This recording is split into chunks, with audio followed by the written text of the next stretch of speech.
Bagaimana cara kita bersama-sama memburu pelaku pada kasus Yodi Prabowo? Mari kita bersama menyusun langkah-langkahnya.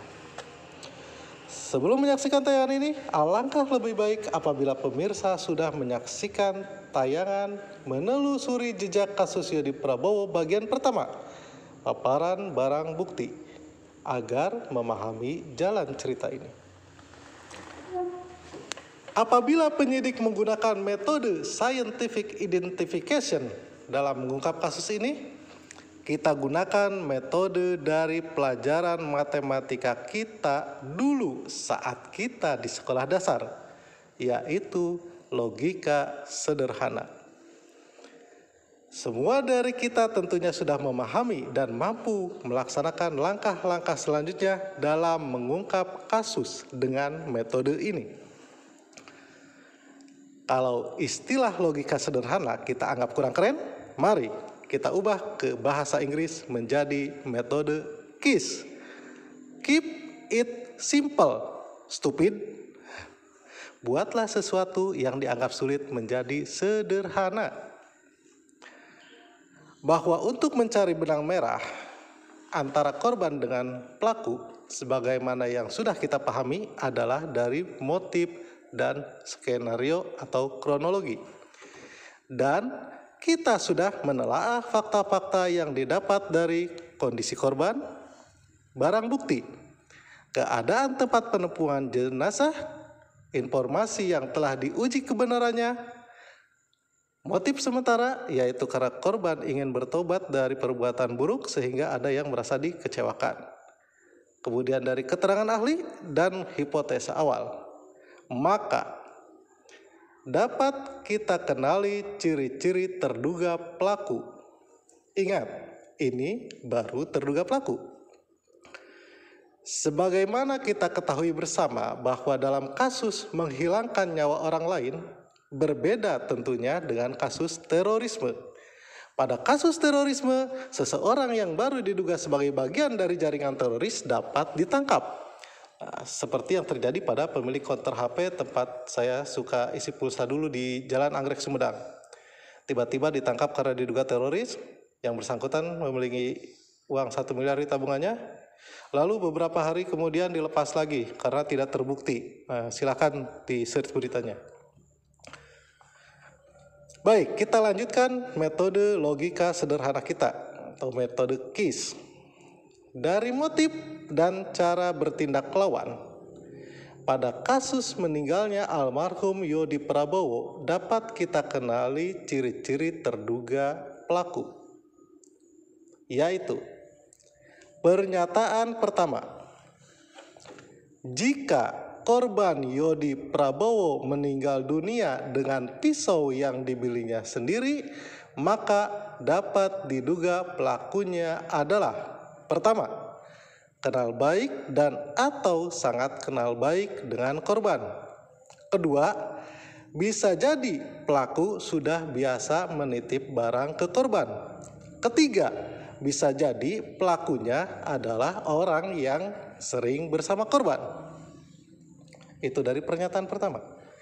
Pernyataan kedua, jika korban Yodi Prabowo meninggal dunia setelah berniat meninggalkan kelompoknya yang melakukan perbuatan buruk karena takut HIV dan amfetamin, maka dapat diduga pelakunya adalah: pertama, lebih dari 2 orang. Kedua, berupa kelompok, klub, atau geng yang mengkonsumsi amfetamin. Ketiga, berupa kelompok, klub, atau geng pelaku hubungan seksual yang beresiko tinggi terhadap HIV. Keempat, pelaku atau sebagian pelaku adalah orang yang merasa tersakiti oleh keputusan korban. Berikutnya pernyataan ketiga. Jika para saksi di sekitar tempat ditemukannya jenazah Yodi Prabowo enggan memberikan kesaksian atau memberikan kesaksian berubah-ubah, maka dapat diduga pelakunya adalah: pertama, menguasai daerah sekitar ditemukannya jenazah almarhum Yodi Prabowo. Kedua, mereka adalah kelompok yang ditakuti masyarakat sekitar tempat penemuan jenazah. Ketiga, pelaku atau kaki tangan pelaku senantiasa berada di sekitar tempat ditemukannya jenazah korban. Pernyataan keempat, jika para penyidik terpedaya oleh informasi salah yang didapat di lapangan, maka dapat diduga pelaku atau kaki tangan pelaku adalah 1. Yang pertama, 1 orang atau lebih yang pernah dimintai keterangan oleh penyidik. Kedua, hubungan emosional di antara anggota kelompok atau klub atau geng tersebut sangat kuat sehingga saling menutupi. Ketiga, memahami betul daerah di sekitar ditemukannya jenazah korban. Keempat, cerdik karena bisa memperdaya korban untuk membeli pisau yang digunakannya untuk mengeksekusi dirinya sendiri. Dari 4 pernyataan logika tersebut, maka kita dapat ciri-ciri pelaku atau kaki tangan pelakunya adalah, ini terduganya ya. Pertama, ada di antara kawan-kawan korban. Kedua, pelaku lebih dari 2 orang atau kelompok. Ketiga, seluruh pelaku atau sebagian pelaku kenal baik dengan korban. Keempat, sering berada di sekitar korban, bisa di tempat kerja ataupun di tempat nongkrong. Kelima, sama-sama positif amfetamin.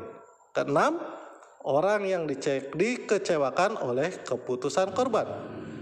Ketujuh, sebagian pelaku atau kaki tangan pelaku tinggal di sekitar penemuan jenazah. 8. Pelaku paham situasi sekitar penemuan jenazah. 9. Pelaku berhasil menyesatkan penyidik, jadi sebagian pelaku atau kaki tangan pelaku bisa jadi ada di antara para saksi yang sudah diperiksa. Ke-10, cerdas, memiliki kemampuan menyamarkan jejak dari awal. Ke-11, di antara pelaku dan kaki tangan pelaku memiliki hubungan emosional yang kuat. Bagaimana cara kita mencari tersangka pelaku di antara para terduga pelaku ini?